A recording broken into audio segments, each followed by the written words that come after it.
Сегодня я вам покажу, как исправить люфт на своем переднем колесе. Вот как видите, мне кажется, шатается.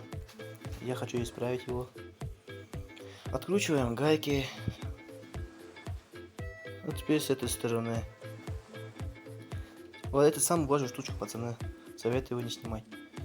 Откручиваем это все, снимаем, берем 17 ключ, закручиваем, укрепляем и обратно собираем в обратном порядке. Вот, как видите, вот колесо все ровно поставил, все хорошо, и накат хороший получился. И теперь колесо не шатается ни капельки.